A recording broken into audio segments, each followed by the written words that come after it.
आज हम बात करते हैं संघर्ष की। जीवन एक संघर्ष है। जो संघर्ष करते हैं वही जीवन में कामयाबी पाते हैं, वही जीवन में आगे बढ़ते हैं।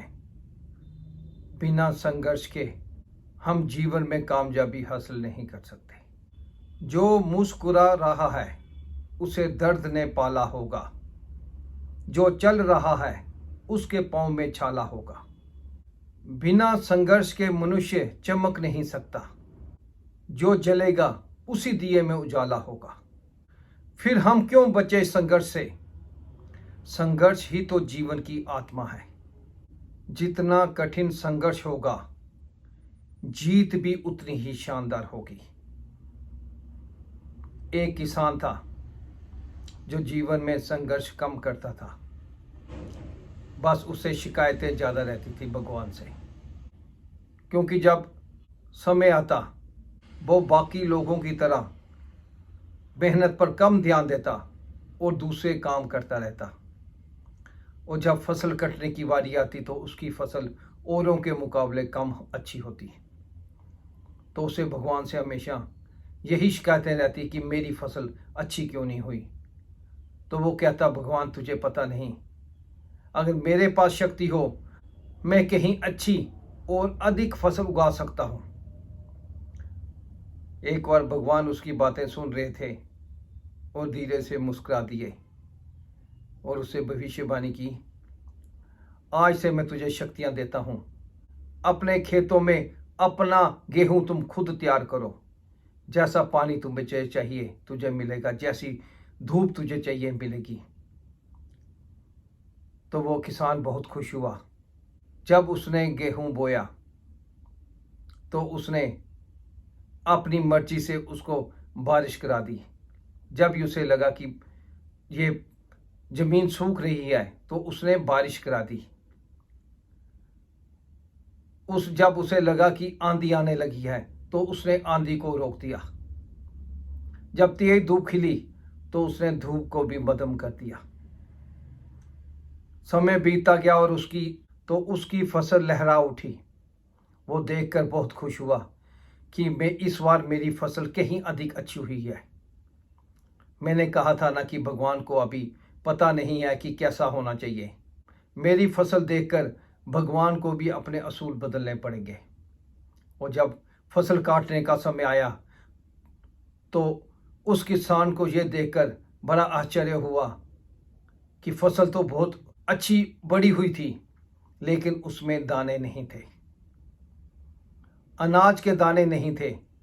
यह देखकर वो बहुत हैरान हुआ और फिर अपनी शिकायतें करने लगा। भगवान, तुमने मेरे साथ धोखा किया है। मेरे कौन से जन्मों का बदला ले रहे हो? तुमने मेरी फसल के अंदर दाने नहीं बनाए, अब मैं क्या करूंगा? तभी फिर भगवान की भविष्यवाणी होती है कि मैंने तुझे कहा था जो काम मेरा है वो मुझे करने दो। मुझे पता है कि पौधों को कब पानी देना है, कब धूप देनी है, लेकिन तुमने मेरी एक बात नहीं मानी और आज इसका नतीजा तुम्हारे गेहूं के पौधों में गेहूं नहीं है। तुमने पौधों को संघर्ष करने का मौका ही नहीं दिया। ना तो तुमने उन्हें आंधियों से जूझने दिया और ना बारिश में सहने दिया और ना ही तेज धूप में तपने दिया। तुमने उन्हें चुनौतियों की सामना ही नहीं करने दिया, इसलिए सारे पौधे अंदर से खोखले रह गए। जब तेज धूप, आंधी और बारिश पड़ती है तो ये पौधे अपने अस्तित्व को बचाने के लिए संघर्ष करते हैं और इसी संघर्ष से बल पैदा होता है, जो परिस्थितियों से लड़ने की शक्ति हासिल करते हैं। लेकिन तुमने उन्हें इन परिस्थितियों से गुजरने ही नहीं दिया। याद रखिए, सोना तभी चमकता है जब वो आग से गुजरता है और हथौड़ों से पीटा जाता है। कोयला तभी हीरा बनता है जब वो उच्च तापमान से गुजरता है। इसी तरह हमारे जीवन में अगर संघर्ष नहीं होगा तो हम उन पौधों की तरह खोखले रह जाएंगे। हमारा कोई अस्तित्व ही नहीं बचेगा। विपरीत परिस्थितियां और समस्याएं हमें और निखारती है। यदि जीवन में गंभीर चुनौतियां और परेशानियां आए तो घबराना नहीं, बल्कि उसका डट कर सामना करना।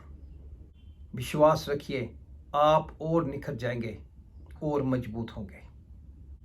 किसी ने क्या खूब कहा है, जिंदगी जीना आसान नहीं होता, बिना संघर्ष कोई महान नहीं होता। जब तक ना पड़े हथौरों की चोट, पत्थर भी भगवान नहीं होता। इसलिए बिना संघर्ष हमारा जीवन कुछ नहीं है। हम जितना संघर्ष करेंगे उतना ही निखरेंगे। जीवन में मेहनत से ही आगे बढ़ना होता है। जितनी आप मेहनत करेंगे उतना ही मीठा फल आप खाएंगे। ये भगवान का नियम है।